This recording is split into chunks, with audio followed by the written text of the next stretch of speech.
So then next was 2.2. Hey, Jess? Yeah. I had 3 pages for my 1.2 notes. Oh, did you? So then was that this? Yep. Oh, okay. I thought this was part of 2.2. Okay. Sorry. Duh. Okay. So keeping in mind that my slope-intercept form is y equals mx plus b, where m is my slope and b is my y-intercept, like I said. Remember that slope and average rate of change are the same thing. So they ask you for average rate of change. You're just going to pick the number attached to the variable. And g of w is the same as y, so my y-intercept here is 82. Please don't overthink that one. They like it in intercept form, so it would be parentheses 0, comma 82 parentheses. Yeah, that makes sense.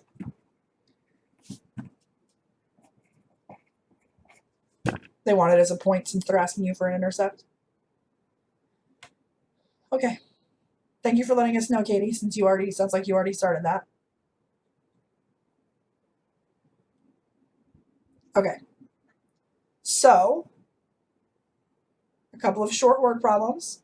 It says a phone company charges for service according to the formula C of n equals 21 plus 0.05n, where n is the number of minutes and C of n is the monthly charge. So we've talked about slope being the rate of change. So that means it is the change in y over the change in x. So here what we're saying is that my slope is the change in the monthly charge over the change in minutes. Another way to say that is that it is my dollars, because monthly charge is in dollars, right? Per minute. And so the rate of change is just that number attached to the variable, 0.05. And then your select an answer is going to be dollars per minute.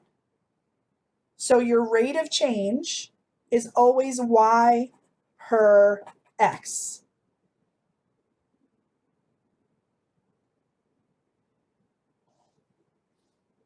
Okay? Rate of change is always y per x. And your initial value is always just a y.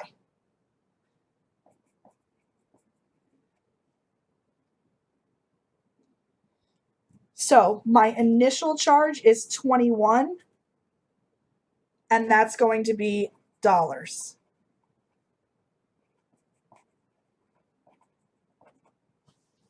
So your drop down here is going to be dollars per minute, and your drop down here is going to be just dollars. This drop down is going to be y per x, and this drop down is going to be just y.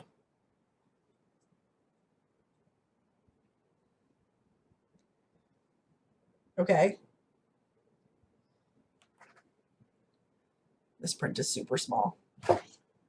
Town's population, P of X, has been growing linearly. In 2003, the population was 37,000.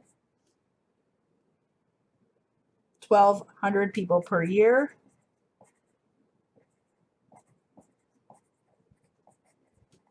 Look, it even uses that language. People each year, just like I said up here. Y per X. Write an equation for the population as a function of X.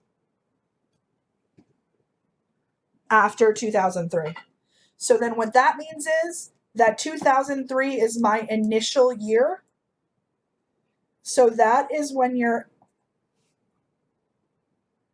that is your intercept then. So the equation for this would be y equals, or in this case, it's P of X equals your rate of change, which is 1,200 people per year, plus your initial value. And since they started taking the census in 2003, that 37,000 is my initial value. So that's what would go in that very tiny box right there. So again, keeping in mind that this is Y per X, the population will reach, let me see what number that is. Is that 23 or 33,100? Nope, that can't be. Oh man, my contacts are getting fuzzy. Looks like 88,100. 88,100, you're right. So then the population will be 88,100. Population is people, that's a Y value. So that means that they want to know when Y is 8,100, what is X? So I'm going to plug in 8,100 for Y, or 88,100, and I'm going to solve for X.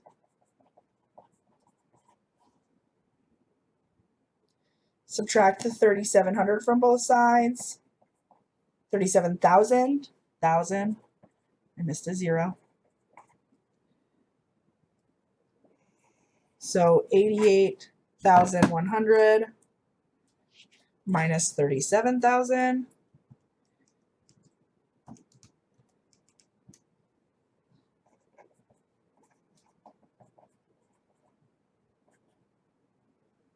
I didn't miss a 0 on that, right? It's 1,200, not 12,000. Divide both sides by 1,200. And so then that means it'll take 42.5 years for the population to reach 88,100. If we started in 2003, then that means it would happen in the year 2045. It'll be about halfway through that year that it happens. For a question like this, they don't usually want you to round because it's going to be during the year 2045. That's the way I would do it anyway. More might ask you to round, so they might want 2046, but I doubt it.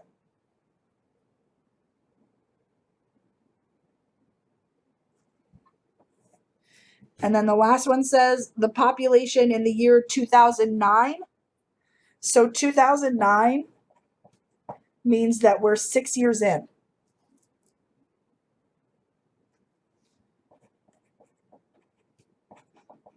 So that means that my X value here is 6.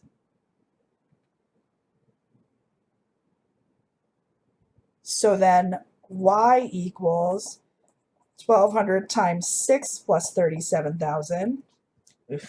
I'm just going to do that in my calculator in one thing. 1,200 times 6 plus 37,000. So in 2009, there will be 44,200 people.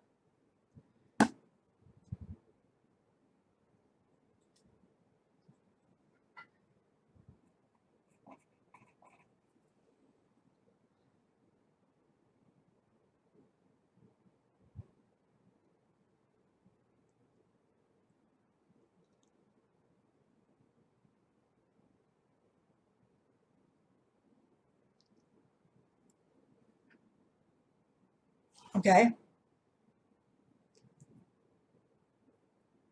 All right. Oh.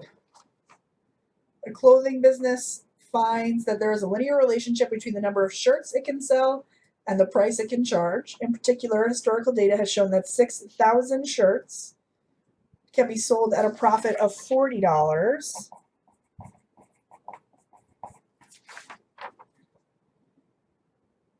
while 8,000 shirts can be sold at a profit of $28.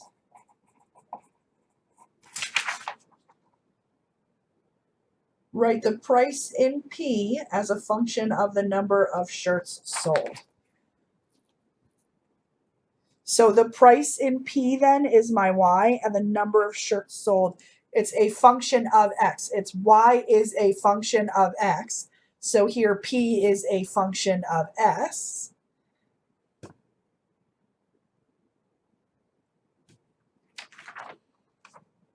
right? Shirts sold N. Sorry, P is a function of N. So here, my P value are my X's, my prices are my X's, and my number of shirts sold. No, my prices are my Y's, and my number of shirts sold are my X's, because it's, again, always Y is a function of X. So here, price is a function of shirts sold, which means number of shirts sold is X and price is Y. So I have 2 points. I need to find the equation of a line. Moral of the story. I'm going to do the exact same thing I did before. I did this exact same thing with this table, remember? And I'm going to find the equation of the line. So this is x1, y1, x2, y2. My slope is going to be 40 minus 28 over 6,000 minus 8,000.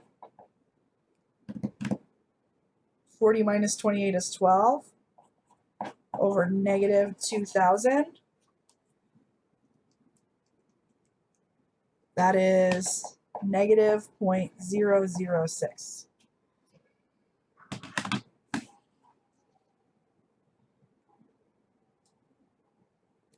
So remember that we have y equals mx plus b, and I just found m. So y equals negative 0.006x plus b. I'm going to take this x and this y and plug in.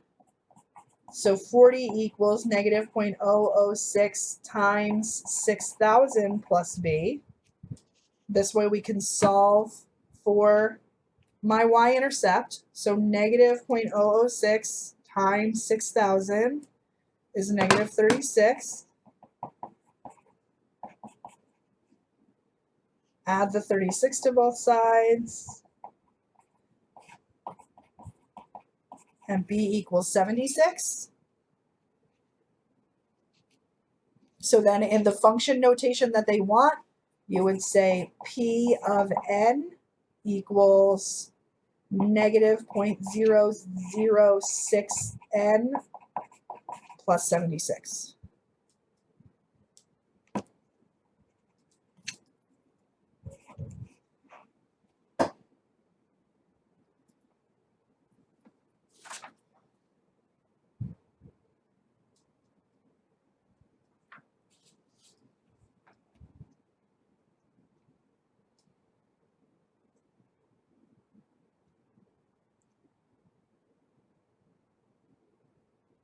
That was 2.1.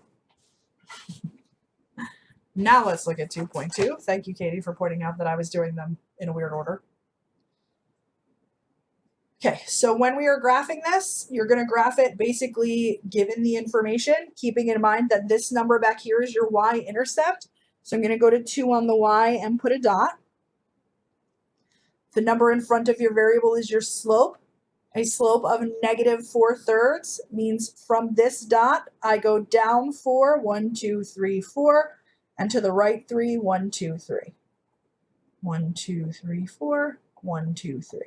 Now, I could also go up 4, but then in order to compensate for that negative, I would have to go back 3.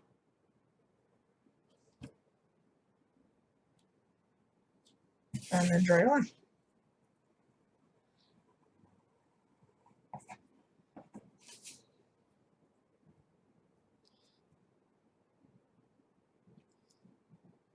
Okay.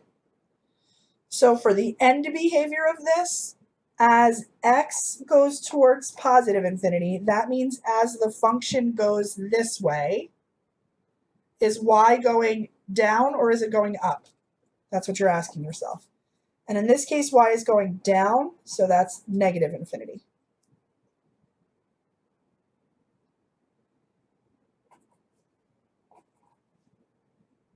And then we're going to ask ourselves, okay, as x goes this way, y goes up, so y goes toward positive infinity.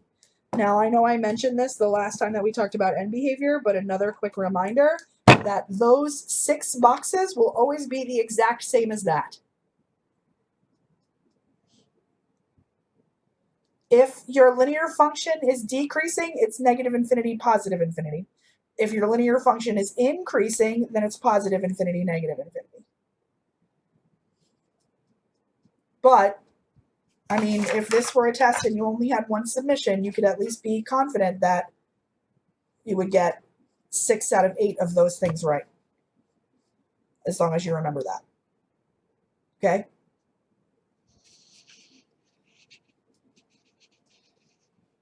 So, In that, yeah. in this case, would we use X and Y or would we be using the Oh, yeah, you'd use whatever stupid letters? he gave you.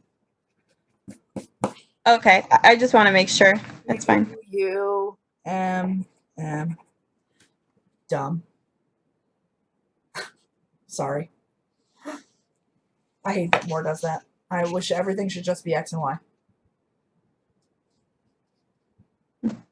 Okay, so a reminder that if all you have is Y, remember f of x is the same as Y, then you have a horizontal line. So this is a horizontal line at Y equals 6.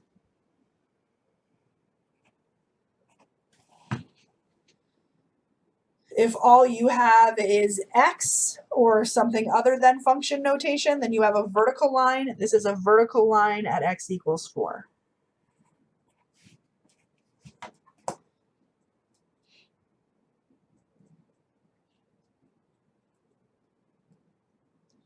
So Y equals is horizontal, X equals is vertical. Or your function notation equals is horizontal, and your variable equals is vertical. Okay.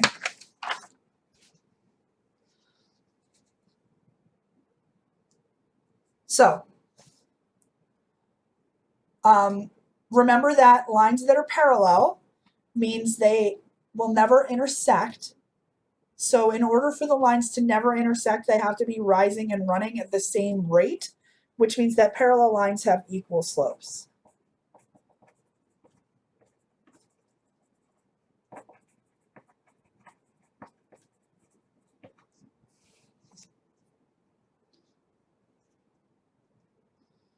And perpendicular lines, those lines cross at 90-degree angles. Their slopes are negative reciprocals. So you change the sign and flip it over. So here, if we had a slope that if we had a line that had a slope of 2, a line parallel would also have a slope of 2. A line perpendicular would have a slope of negative 1/2. Change the sign and flip it for perpendicular, keep it for parallel.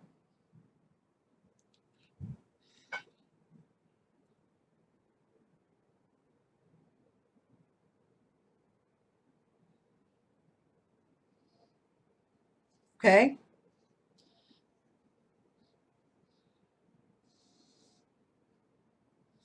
All right. Now for the next one, the x-intercepts are where y equals 0. So to find the x-intercept, I'm going to set y equal to 0 and solve. Subtract the 7. Divide by 9. And they want a decimal to 3 places. So negative 7 divided by 9 is negative 0.778. Oh, they want it as a 0.2 then, right? Negative 0.778, 0.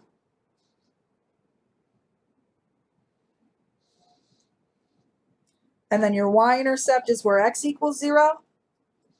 So y equals 7 plus 9 times 0. 9 times 0 is 0. Y equals 7. That was a lot more work than I needed to do.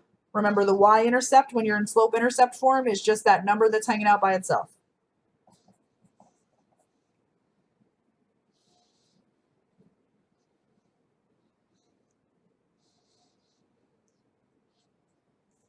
Okay. Now, for these drop downs, your options here are increasing or decreasing.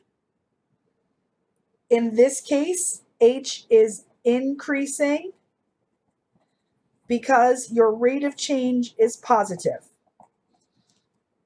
Your slope here was 9. And a slope of 9 is positive. With a positive slope or a positive rate of change, your line is going up, which means that your function is increasing.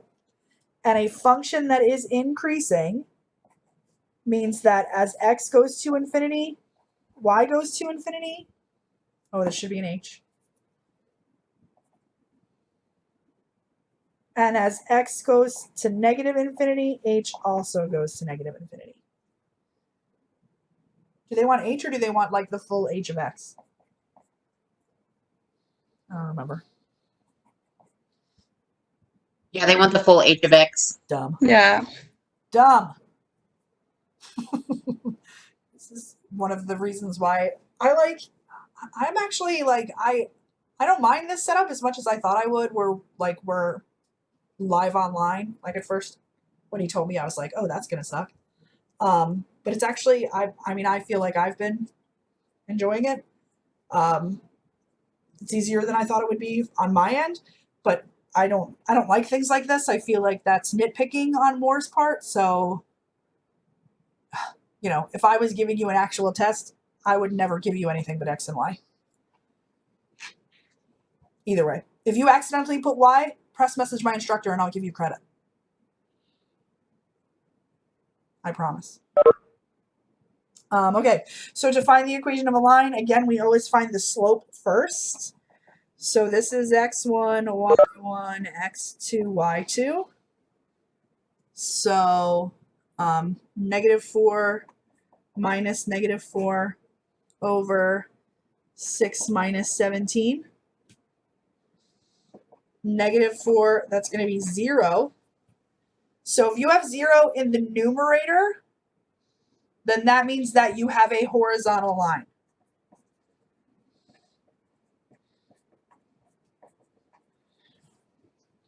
If you have 0 in the denominator, then that means you have a vertical line.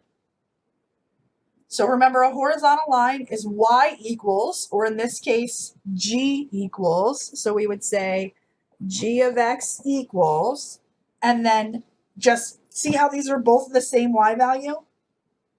So you would say g of x equals -4. Now, if you had had the same x value, you would have said x equals, and then whatever that x value is. Okay? Or does that say use a? G of a equals. This thing is dumb. It's a piece of paper and I'm mad at it. Dumb paper. So again, 0 in your numerator when you're doing slope means your line is horizontal. A 0 in the denominator when you're doing slope means your line is vertical. Okay.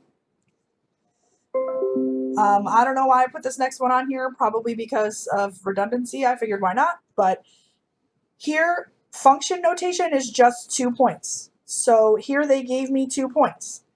The 2 points are 13, -3, and -7, 13. See it? X, Y, X, Y. So x1, y1, x2, y2. So find the slope first. 13 minus -3 over -7 minus 13.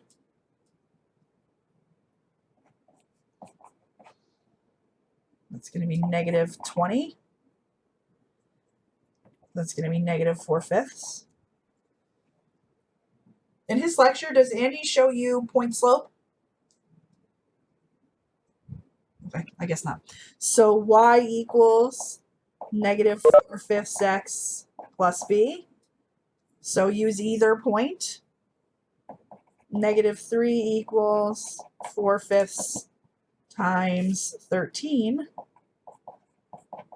plus b.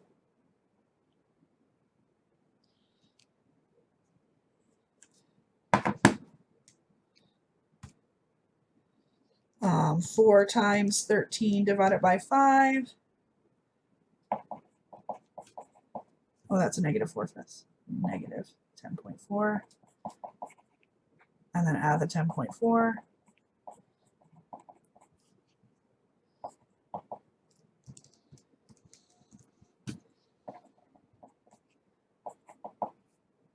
Uh, 7.4 as a fraction if it wants fractions. Remember, we do math enter. Negative 4/5 x plus 37 over 5. Or you can do decimals. I think if it doesn't specify, you can put in either.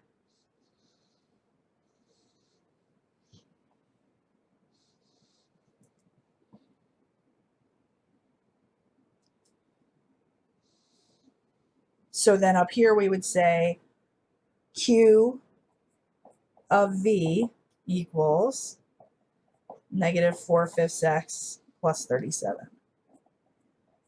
And honestly, on this one, you could do the same thing that I showed you and put this in y equals and then plug in 13 and plug in negative 7 and make sure you get the right outputs. That's where you getting the V, because I was looking for the input. It says right here, use V. Down at the bottom. Yeah. Use V for your input variable. Right below. Both of oh, okay, I see it. It's an R though. Oh, is it an R? Ah, whatever. Yes, You get it. I get it. Q of R.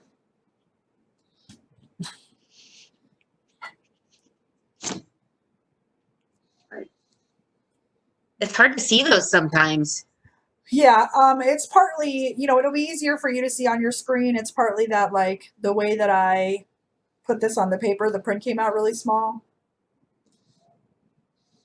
It's also that this is like the last day that I should be wearing these contacts, so they're like fuzzy. Okay, so then last but not least here, you're given a point. This is the point -2, -19. I don't know why I said 19 in row 12. And a line parallel. So remember that parallel lines have equal slopes. So they gave me the slope. If the slope of this line is 19 over 10, then the slope of the line I'm trying to find the equation for also has to be 19 over 10 because they are parallel. If that had said perpendicular, I would have flipped it and negated it. So I would have said negative 10 over 19. But since it's parallel, I'm going to use that same slope. So this is my x and this is my y for y equals mx plus b. So y equals negative 19. M is 19 over 10. X is negative 2.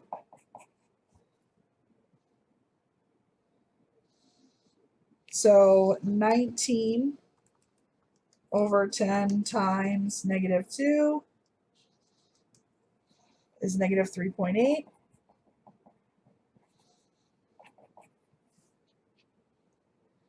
Add the 3.8. Negative 19 plus 3.8. Negative 15 over 2. Or 15.2, excuse me. Math enter. Negative 76 over 5.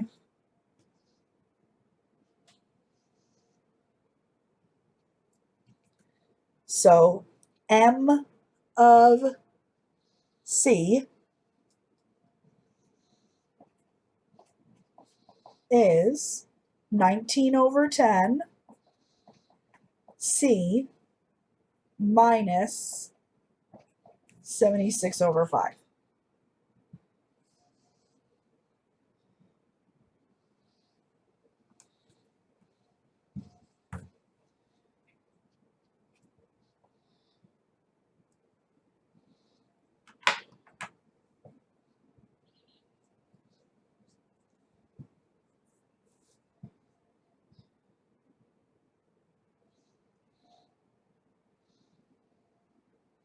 And again, I think that if it doesn't specify it around that you can use decimals, I don't know. Whatever you're comfortable with.